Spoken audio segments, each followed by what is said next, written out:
Salut à tous, si vous ne connaissez pas l'ancien directeur du marketing de chez SodaStream, eh bien je vais vous le présenter. Il n'est pas là pour ça, il est là parce qu'il est, il est en charge d'une loge. Il a créé une loge, la loge du Bnei Brit francophone de Tel Aviv qui s'appelle Joseph Vibrant, au nom d'un de ses amis assassinés. Il va nous raconter l'histoire.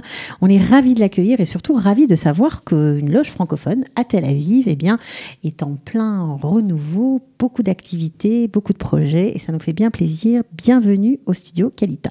Merci beaucoup, quel plaisir d'être avec vous. Eh bien, le plaisir est partagé. Alors, Jacques Heller, pourquoi avoir, après avoir mené une vie professionnelle bien chargée, voulu vous lancer dans la création d'une loge à la mémoire de votre ami ? Eh bien, le Bnei Brit est une organisation philanthropique multinationale qui existe depuis 175 ans exactement et qui a des loges, c'est-à-dire des sections un peu partout dans le monde.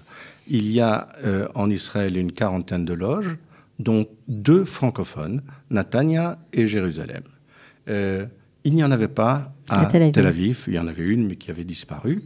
Et on a décidé d'en créer une loge devant l'afflux des Olim Hadashim à Tel Aviv pour qu'ils soient chez eux et qu'on puisse les aider. Parce que un des buts de la loge et du Bnei Brit est d'aider les Olim Hadashim qui arrivent, de les aider à retrouver leurs racines et d'aider les nécessiteux et de lutter contre l'antisémitisme. Ça fait beaucoup.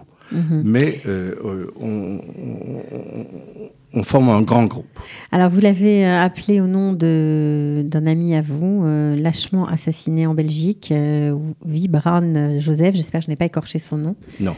Alors, je vous raconte très rapidement l'histoire. Joseph Vibrant et moi, nous connaissions depuis l'âge de 6 ans. Depuis l'école primaire, et il est devenu un hématologue et immunologue connu internationalement, chef de service au CHU à Bruxelles. En 1989, il était président du CRIF belge et aussi président du Bnei Brit. Il a succédé à ma présidence. Il était sur le parking de l'hôpital en sortant à 6 heures du soir et il a reçu une balle dans la tête à bout portant, moins d'1 mètre. Il s'est avéré par la suite, 20 ans plus tard, que c'était le groupe Abu Nidal. Étant donné que sa mémoire méritait quand même d'être honorée, j'ai pris la décision, avec sa veuve, qui a fait son alia il y a quelques années, de créer une loge à son nom à Tel Aviv. Voilà, et sa femme qui est aujourd'hui vice-présidente de cette loge qui a été créée en mai dernier. Alors, c'est tout à votre honneur d'avoir choisi de faire un lien avec votre passé et d'honorer cette amitié aussi. Je trouve ça vraiment touchant. Vous avez une dizaine de personnes donc dans le bureau qui constitue la loge pour gérer différentes commissions. C'est comme ça que ça s'organise normalement. Normalement, oui. Je prends des calmants. C'est extrêmement important. Gérer des juifs, déjà, c'est pas facile. C'est sûr. La plupart sont des Olim de France. Je vous avoue que c'est pas très facile non plus. Ouais. Mais on fait son possible. Alors, nous sommes structurés et organisés pour pouvoir répondre à tout cela. Bon, alors, vous avez prévu des activités au niveau culturel, au niveau, bien sûr, de l'aide sociale. On va y revenir. Et aussi, vous souhaitez lutter contre l'antisémitisme, en fait, faire des activités pour influencer, on va dire, l'extérieur, voilà, pour apprendre, pour faire découvrir ce qu'est Israël, ce qu'est les Juifs. D'abord, je suis entouré de 2 charmantes vice-présidentes, Amy Vibrant et Lison Nadjar, qui est une locomotive également. Et nous avons un bureau qui gère la loge d'une dizaine de personnes. Nous avons une commission culturelle, une commission de relations extérieures et une commission d'aide sociale. Dans la commission culturelle, ce sont des conférences, les racines, etc. La commission d'aide sociale, on va en parler par après, est extrêmement importante parce que c'est la base du Bnei Brit, c'est aider ceux qui en ont besoin.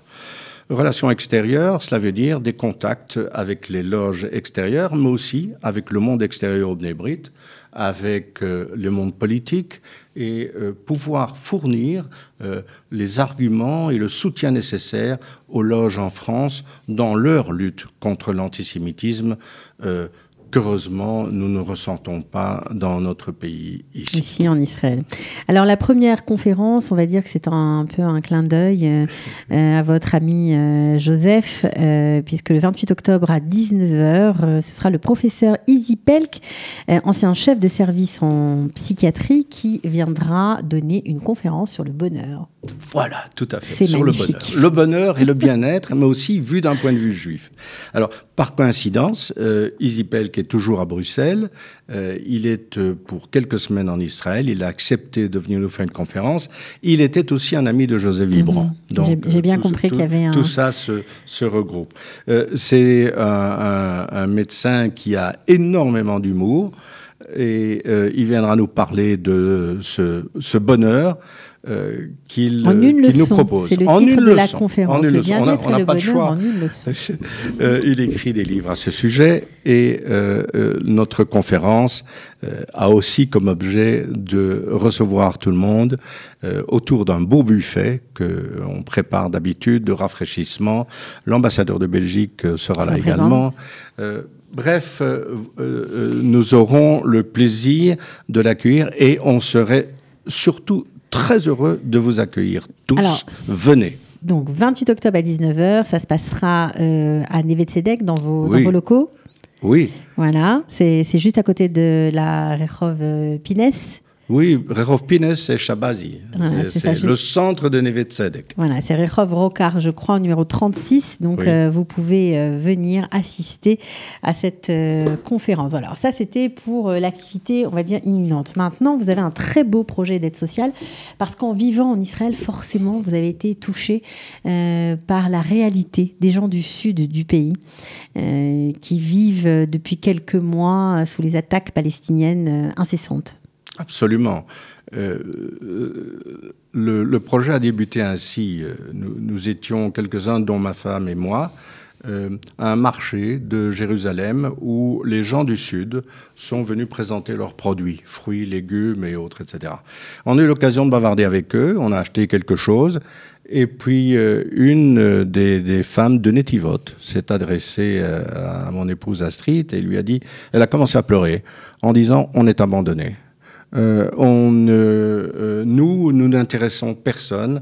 À Tel Aviv, il y a des rassemblements de milliers, de dizaines de milliers de personnes à Kikarabin pour bien d'autres sujets, mais on ne parle pas des gens du Sud. Et notre sort n'est pas ça. Pardon ? Pas assez, ça c'est sûr. Pas assez en tout cas. Donc, nous avons parlé de cette réaction en bureau de notre loge. Et nous avons eu l'idée, la première des choses, c'est d'organiser un convoi de voitures, de 20, 30 voitures ou même plus, avec des pancartes à l'arrière, soutien aux gens du Darom, etc. Alors, et venir faire nos achats de Shabbat chez alors eux. Ça, c'était la première idée. C'est la première idée. Mais vous vous êtes, et je trouve que c'est très intelligent d'ailleurs, vous vous êtes adressé aux institutionnels de la ville, et je pense notamment à l'assistante du maire, pour lui exposer votre idée. Et là, de cette discussion, vous avez eu l'intelligence de vous rendre compte que c'était peut-être pas tout à fait ce qu'il y avait besoin à Sderot. Et de là est né un autre projet. Tout à fait. Et sachez quand même que la première idée, toute simple, de base, a été adoptée par le Bnei Brit d'Israël comme projet national. Ok. Et, pas mal. C'est pas mal. Pour une petite loge francophone qui vient de se créer. Ouais, c'est pas mal. Maintenant, le projet que nous avons discuté avec l'assistante du maire est un projet bien plus vaste et d'une toute autre ampleur. L'assistante du maire nous a expliqué que depuis 2-3 ans, il y a 170 familles qui sont venus, que l'on appelle les Bnei Menaché, et qui sont venus du nord de l'Inde. Ils sont juifs depuis très longtemps, mais ils ont été reconnus comme juifs depuis 2005 par le grand rabbinat d'Israël. Ils sont arrivés là-bas, ils sont agriculteurs à la frontière. Il y a combien de familles ? Pardon ? Il y a combien de familles ? 170 familles. Ils sont à la lisière de la frontière, ils travaillent 7 heures du matin à 7 heures du soir. Ils sont dans des conditions, ils vivent dans des conditions extrêmement difficiles, matérielles et autres. Et leurs enfants sont livrés à eux-mêmes depuis midi, 1h, sans avoir un vrai repas à midi. Alors nous avons dit, ça, c'est un projet pour nous, pour le Bnei Brit. Mais pas pour notre loge seulement. Nous sommes beaucoup trop petits pour pouvoir faire face à un tel projet. Mais nous avons décidé, nous, de monter le dossier de faisabilité avec budget et ensuite de présenter ce projet au Bnei Brit Israël en France, parce que beaucoup de loges en France qui pourraient être intéressées, mais aussi à des sponsors extérieurs. Alors, ce qui est intéressant, c'est que la mairie, sur ce projet, vous suit, parce qu'elle est même prête à vous mettre à disposition un bâtiment. Oui, à nous mettre à disposition un bâtiment qu'ils vont repeindre, mais tout le reste est à nos frais. Il faudra l'aménager, bien évidemment, le meubler, l'aménager. Et ce sera peut-être le Beit Bnei Brit, loge Joseph Vibrant de Sderot. Ok.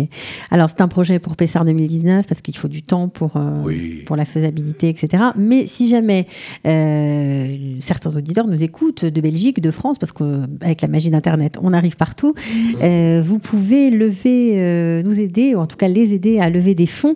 Si vous avez aussi des compétences, peut-être en éducation, si vous avez du temps, si vous habitez en Israël, vous avez envie de les aider avec votre savoir-faire, c'est aussi possible. Il suffit de téléphoner à notre ami Jacques Heller, ici présent, 054 42 75 01 2, je crois, à la fin, voilà, pour vous manifester, pour dire que oui, vous êtes présent et vous voulez faire partie de ce projet pour aider les Bnei Menaché, les 170 familles qui vivent actuellement à Sderot et dans des conditions un peu difficiles, il faut bien le dire.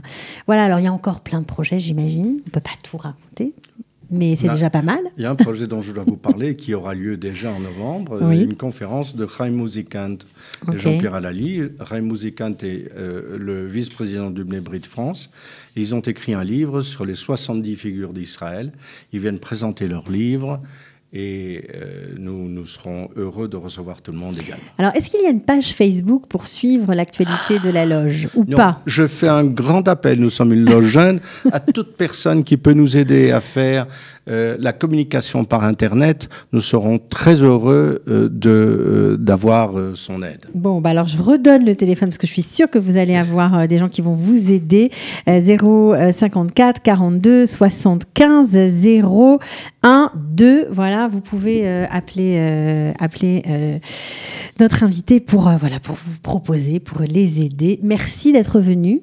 Et merci puis, si vous cherchez le secret du bonheur, n'oubliez pas, je répète, la conférence du 28 octobre à 19h. À bientôt. À bientôt et merci de nous avoir reçus. De rien, avec plaisir.